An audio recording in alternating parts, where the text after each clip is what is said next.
All right, what's up, gang? I want to talk about something I saw and then something I saw Chael put up and kind of tie it into some real life training and things like that. And then B, so I don't think it was a UFC embedded episode. I think it was a lot like an hour long episode getting ready for the pay per view in Perth between Dricus du Plessis and Israel Adesanya. And I feel like it was just called like the pre-show or something. But it's on YouTube and you can find it on the UFC channel. I think it was put out like Sunday night. Um, in it, it goes into each of their camps and stuff, and they're talking to all the fighters. There's a bunch going on in it, but in one, and what Chael makes a video about, and I was just watching as I was eating dinner. Dricus du Plessis' coach uses like a taser. Chael calls it a cattle prod, and hits his athletes with it. Like he stuns them with it, tases them with it, whatever you want to call it. Now, it sounded like Chael didn't actually see the video. I could sound like he read it somewhere. I don't know. But I saw this when it came out. Like I saw it the hour it came out. And I thought of making a video about it because it was a like a taser, and I was like, wow, that's crazy. But another part of me doesn't like to shine light on things that I think are dumb or bad for the sport. And that would be one of them. I don't care if he's got a world champion fighter underneath him. I think that coach is dumb. And that's just, I'm going to get into some things of why. So the whole aspect of that, well, first let's get into what really happened. So in the video, it could have been for theatrics. It very well could have been for just to be funny because they knew the UFC was coming to video that practice. But what they're doing, it wasn't that harsh in the sense of it's not like they're really going hard in the middle of a fight and he's just running up and tasing them. They would be grappling or something. And I think once or twice it showed where in a live grapple, he walked up and he touched their foot with it. The device that he's tasing them with is like this long stick. It looked a lot like a nightstick. And when he touches them with the one end, it shocks them.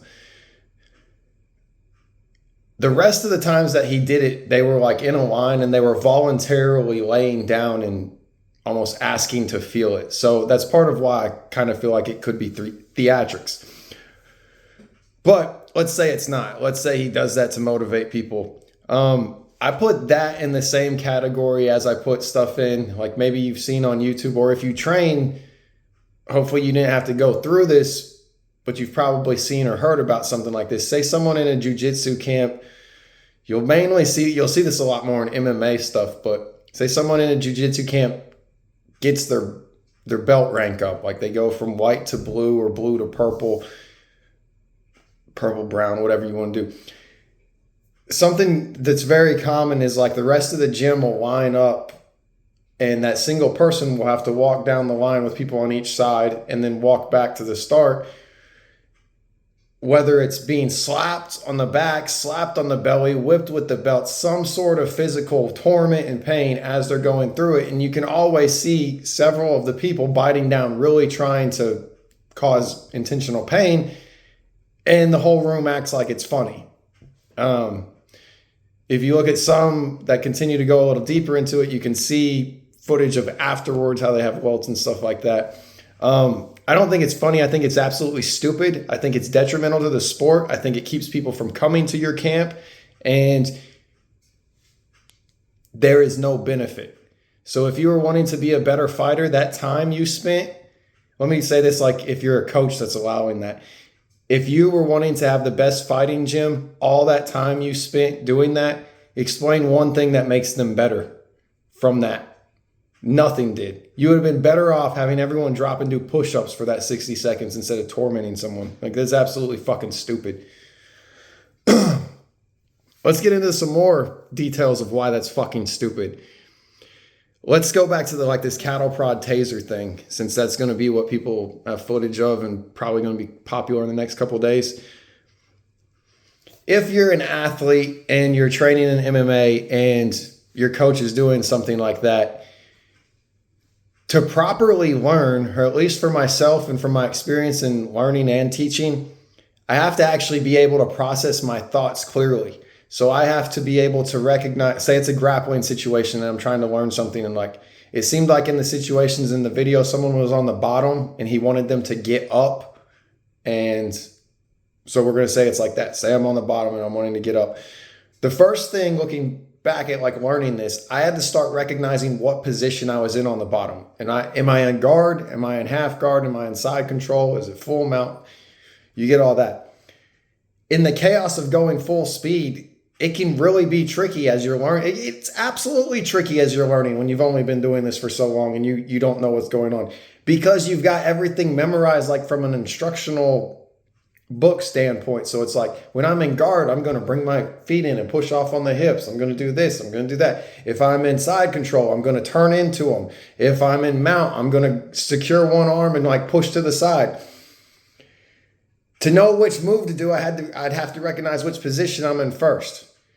Then I got to try the move. The move doesn't work the first time, like ever. You have to adjust in time and keep trying and keep trying and keep going and keep going.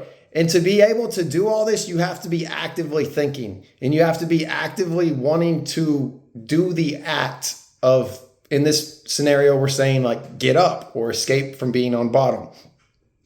As compared to having my thoughts distracted because there's a fucking coach about to tase me. And let's say I do fucking get up. If I get up in the method I was describing previously, where I'm thinking about all my moves, okay, all right, I'm in side control. I'm going to get on this hip. I'm going to push off. I'm going to plant an arm, and I'm going to stand and brace and be ready to strike. When that fails, I will recognize at what point it failed because my thoughts are focused on it. When it works, I'm going to recognize, hey, that worked that time. But something that was different that time than the time where it didn't work was his head was like more over to the right, something like that. Like there will be details for me to pick up. As compared to if I get up with a fucking coach trying to tase me, I'm going to be like, God damn it, thank God I didn't get fucking tased. Do you see how that's detrimental in making progress in anything? And it's not creating, there is in no way making you tougher by being fucking tased. That is absolutely fucking stupid. Someone would be like, oh, it makes you tough and tolerate pain. Let me explain something. You get tased by like police and everything, you're going stiff. You've seen the videos. Like, I didn't look this up or anything. I'm just winging this right now. But you're going stiff. Okay? Like, you're going stiff and you might have a little bit of vibration or whatever if the taser works to its full effect. All right? What if someone walked up and tickled the bottom of your feet as compared to tase it? What are you going to do? You're going to start kicking and squirming and doing the things that you need to do to create space and grappling. So if you'd actually use your fucking head as a coach, you'd see that just inflicting pain on people is kind of fucking stupid. Yeah, that's my rant today, I guess, guys. Let me know what y'all think. So in recap, Dracus Du Plessis' coach was on a video for the UFC, and he's like tasing or cattle prodding some of his athletes. I think it was just for show, but we see little methods like that in the MMA community because people want to like act like they're tough guys or whatever. But I feel like that's bad motivation and it's bad for the progress of learning. I went over a couple examples of why and details. Let me know your thoughts. This is Concepts with Kimbler. I'll make that Tootsie roll, baby.